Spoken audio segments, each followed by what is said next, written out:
And now, the general weather around Alaska. Joining us on the Alaska Weather Show, I'm meteorologist Emily Niebuhr. It's August 24th, 2023. You can reach us at 855-937-4977, or you can find us online at weather.gov/Alaska, or you can email peter.chan@noaa.gov, our TV program lead. First of all, we have some very important outage information for you on the NOAA Weather Radio.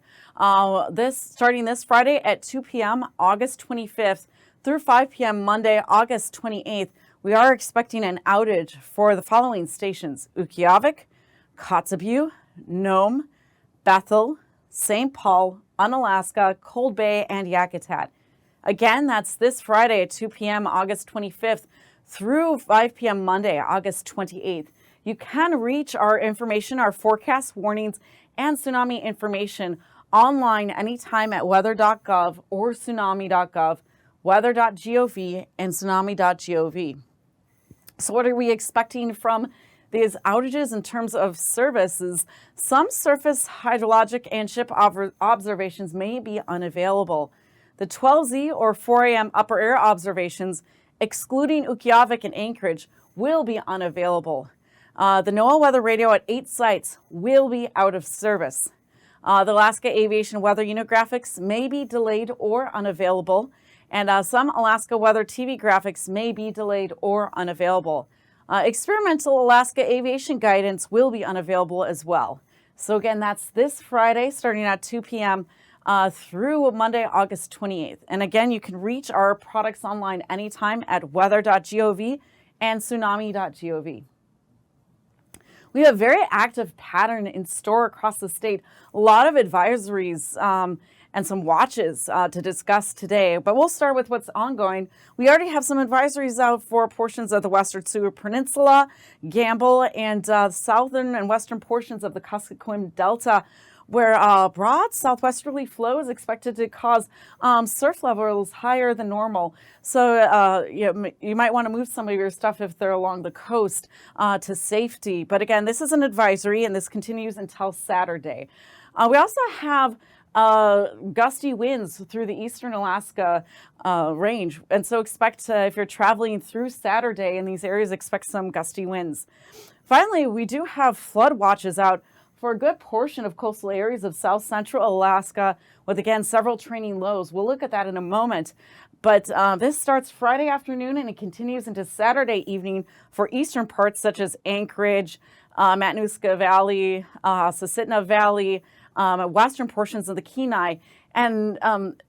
But it continues longer for areas of Valdez and Cordova. The flood watch starts Friday afternoon and continues into Sunday as that front moves across the area.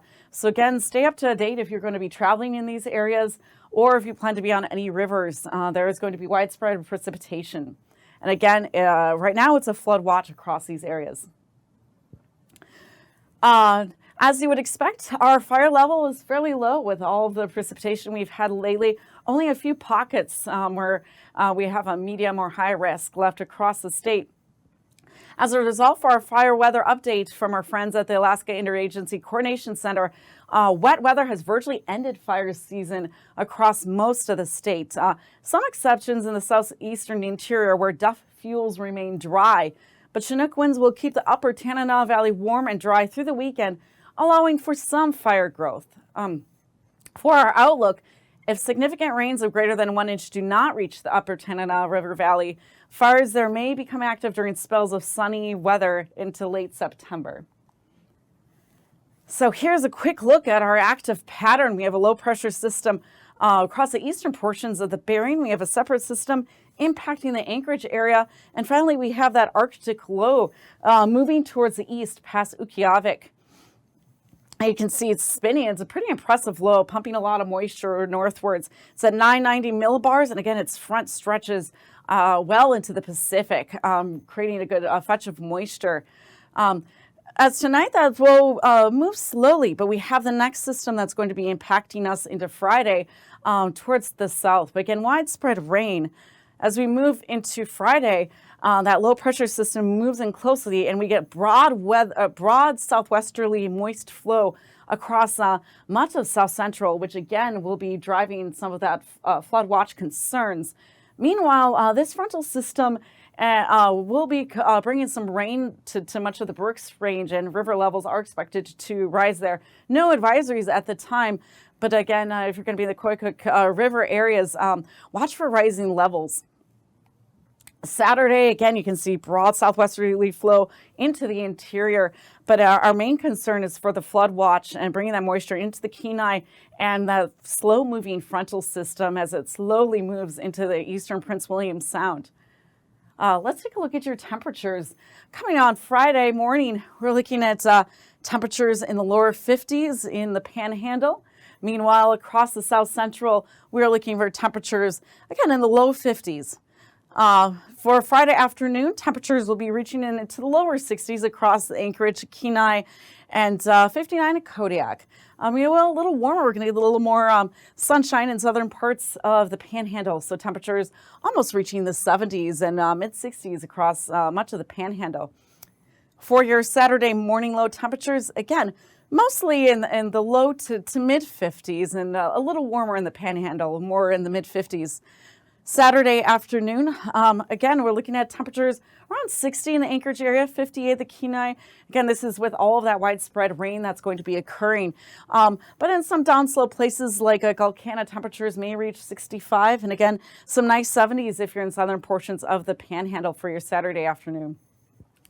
As we go northward towards your Friday afternoon, it's quite clear cold temperatures are now entrenched across much of the Arctic coast after, again, we had that strong low move earlier this week and bring down a lot of cold air. So we're starting to see some of the colder temperatures return. But again, if you're looking at Fairbanks, 53 for your Friday morning low, upper 40s if you're at the Seward Peninsula. For your Friday afternoon, again, we're seeing widespread cold temperatures in the north along the Arctic coast, some upper 40s, reaching 63 in Fairbanks. So cooler temperatures again. For Saturday morning, we're looking at temperatures in the upper 30s, 50 at Fairbanks. By Saturday afternoon, you can see a few, we're approaching 70 across much of the interior, 68 at Fairbanks. So they'll definitely be seeing some downsloping and some warming and less rainfall than what we're going to be seeing in southern parts of the state. As we go towards the Bering and temperatures Friday morning, and some upper 40s to lower 50s across the area. And again, with all those low pressure systems moving through, fairly consistent temperatures in the mid 50s to upper 50s across the Bering. By Saturday morning, again, upper 40s to lower 50s. By Saturday afternoon, maybe reaching 55 in Bethel, but again, a rainy day across much of the area with cooler temperatures. This is our CPC outlook, 6 to 10 days. August 30th through September 3rd, they're expecting temperatures generally above average across much of the state with maybe slightly cooler temperatures towards Bethel and Dillingham. We're expecting above average rainfall to continue in the 6 to 10 day outlook. Again, in some of the areas that we're expecting to see some of the flood watches over this weekend. And again, in our 8 to 14 outlook, above average temperatures are expected for the first week of September, and above average widespread precipitation is expected